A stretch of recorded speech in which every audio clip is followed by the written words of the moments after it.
बच्चों के दर्द को कोई महसूस कर सकता है, कोई माँ महसूस कर सकती है।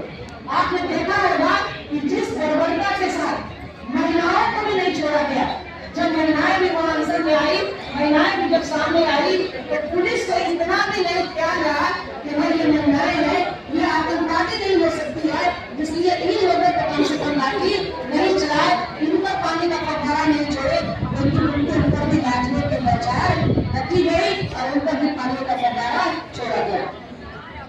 बहनों, आज हम सब लोगों को इस शक्ति का एहसास कराना है, पहले खुद को एहसास करना है और फिर इसके बाद हमें इस पूरे बिहार को एहसास कराना है। क्योंकि हम पुरुष भाई से भी चले जाते हैं पढ़ाई में, लेकिन घर में कौन रह जाती है? महिलाएं। आज अगर आप गाँव में जाएंगी तो गाँव में घर घर आप घूमेंगी तो आपको हर घर में महिला जरूर मिल सकती है, लेकिन पुरुष नहीं मिलेंगे।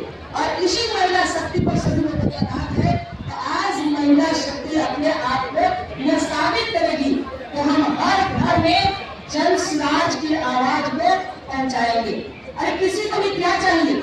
हमें आज रोजगार अगर मिल जाए, अगर हर महिलाओं को काम मिल जाए, हर बच्चों को काम मिल जाए और हम अपने यहाँ अगर स्वरोजगार से जुड़ जाए, तो क्या किसी को बाहर जाने की जरूरत है? क्या किसी को कुछ बोलने की जरूरत पड़ेगी? तो आज हमारा जन स्वराज भी यहाँ पर जो आप आश्रम देख रहे हैं, यह सत्याग्रह आश्रम। मुझे तो ये लग रहा था कि आश्रम सत्याग्रह ये सब भी लोग घूमते चले जा रहे थे। अभी आज के वाईफाई युग में ये सत्याग्रह क्या आता है, तो बहुत सारे लोग पूछ रहे हैं अभी कि ये सत्याग्रह का क्या मतलब होता है, ये सत्याग्रह में क्या बैठ गए हैं?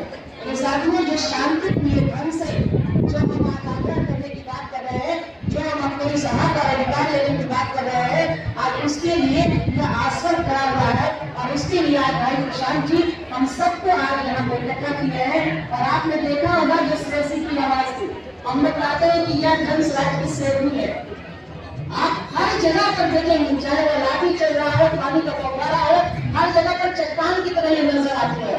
तो आज अब एक श्रेयसी नहीं है, आज एक प्रशांत नहीं है, आज एक उर्मिला नहीं है। अगर चारों तरफ अगर नजर दौड़ाए तो ये पूरा शक्ति ही शक्ति नजर आ रही है। तो हम सब लोगों को चार पांच विषयों पर हम लोग लेकर काम करना होगा। अपने लिए स्वरोजगार, अभी जीविका दीदी की बात आ रही है, जीविका दीदी के लिए लोन की बातें कही गई है, 4% लोन की बात हो गई है। आपने कभी देखा है? अभी आप जाइए, अभी नीतीश कुमार जी तो सारी जीविका बहनों में घेरने की कोशिश कर रही थी। कहते हैं कि ये हमारी है, तो क्यों नहीं उनका मुकाबला नहीं करते? क्यों जीविका बहनों से आप भाग रहे हैं?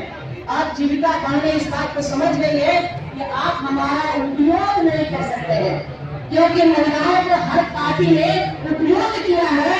अभी तक महिलाओं की शक्ति को न तो पहचाना है और नई महिलाओं को सम्मान दिया है। लेकिन आज महिलाएं इस बात के काबिल बन चुकी है कि वे इस बात को कह रही है कि हमारा उपयोग आप नहीं कर सकते हैं। और आज महिलाएं अपनी शक्ति के लिए आज इकट्ठा हुई है। यह राज्य स्तर पर शक्ति नहीं दिख रही है, अब यह शक्ति हमारे जिला स्तर पर भी दिखेगी, अब यह हमारी शक्ति ब्लॉक स्तर पर भी दिखेगी, अब हमारी यह शक्ति पंचायत स्तर पर भी दिखेगी। और जो हमारी बहनें बता रही थी, उनको बार बार यहाँ राज्य में आने की जरूरत नहीं है। अब हम सब लोगों को वापस हर घरों में जाने की जरूरत है, हर घर से महिलाओं को निकालने की जरूरत है। और हम तमाम महिलाओं के साथ उनको स्वाभिमान की बात करेंगे, क्योंकि महिलाओं के स्वाभिमान की बात अगर किसी ने पहली बार किया है तो वह है जन स्वराज के प्रशांत किशोर जी। तो हम सब लोगों को अपने इस बात को याद करना होगा। आप देखिए, किसी मीटिंग में जानी होती है तो कभी किसी पुरुष के मुंह से आपने सुना है कि जरा हमको घर में से बात कर लेने दीजिए, हम कैसे जाएंगे, हमारे घर में इतनी समस्या है, 1 मिनट भी नहीं हुए बात करते हैं।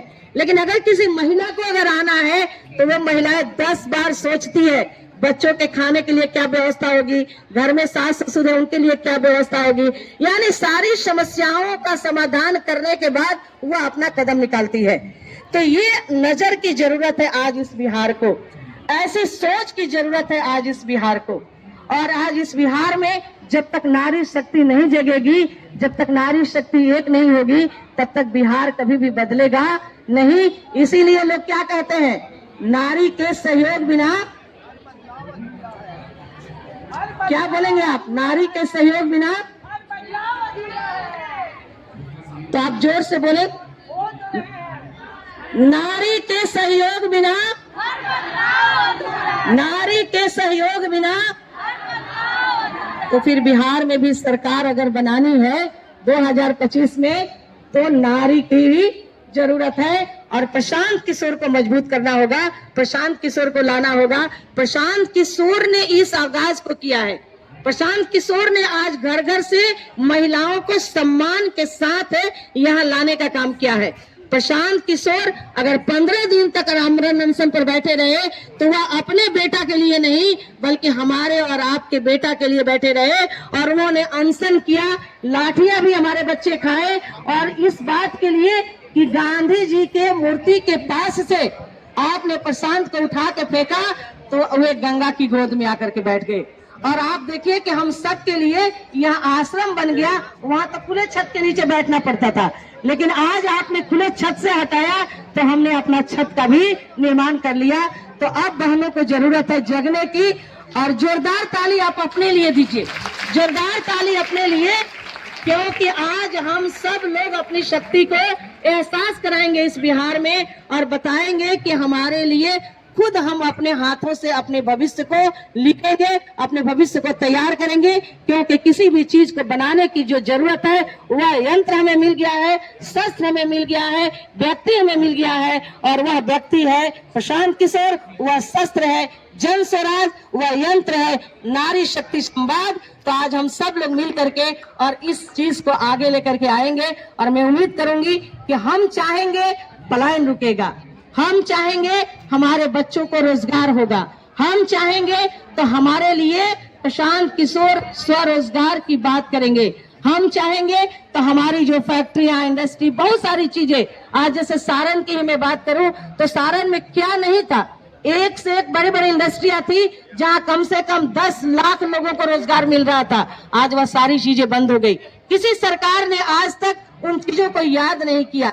आज अगर स्वरोजगार की बात, बच्चों के रोजगार की बात, पलायन की बात, शिक्षा की बात, संवाद की बात, नारी शक्ति की बात अगर किसी ने शुरू किया है तो वह है जन स्वराज के सूत्रधार प्रशांत किशोर जी। तो आइए हम सब मिलकर के प्रशांत जी की आवाज को मजबूत करेंगे, उनके सपनों को मजबूत करेंगे, और हम जो आज निकल कर आए हैं, बिहार के हर जिला से आए हैं, अब हम वापस जा करके अपने जिला में अपना संगठन खड़ा करेंगे, अपने प्रखंड में संगठन खड़ा करेंगे, पंचायत में संगठन खड़ा करेंगे, अपने गांव में संगठन खड़ा करेंगे, ग्राम वाहिनी भी हम लोग कभी काम करते थे, और वार्ड में अपना संगठन खड़ा करेंगे। आप ये बताइए कि अगर इतना काम हम करेंगे तो क्या हमसे अछूता कोई एक जगह रह जाएगा? एक बिंदु जगह भी हमसे अछूता नहीं रहेगा। आंख खोलेंगे तो जन स्वराज, और आंख बंद करेंगे तो जन स्वराज ही दिखाई देगा। तो इन्हीं शब्दों से आप सभी को बहुत बहुत मैं धन्यवाद देती हूँ। और आपने मेरे से यह आवाज कहा था कि अब राज्य में नहीं, हम लोगों को गांव में जाने की जरूरत है, तो यहाँ से हम सब धन्यवाद के बाद अपने अपने गांव के लिए प्रस्थान करेंगे, और हम यहाँ से एक सपना लेकर के जाएंगे। और हम अब इस बात को नहीं कि अब हमारे घर वाले कहेंगे तो हम जाएंगे, घर वालों को हमें भी समझाना है, हमें लड़ाई नहीं करना है, हमें शांति की बात कही जाती है, हम उन्हें भी समझाएंगे। कल तक आपने अपना संगठन बनाया है, अब हमें भी अपना संगठन बनाने दीजिए, हमें भी आगे आने दीजिए।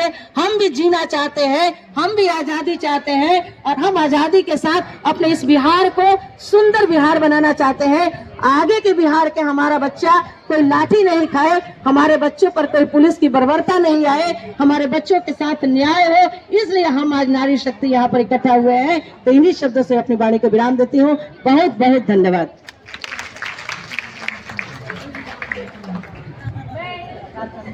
धन्यवाद उर्मिला जी। सभी को मेरा प्रणाम, सबको प्रणाम करते हुए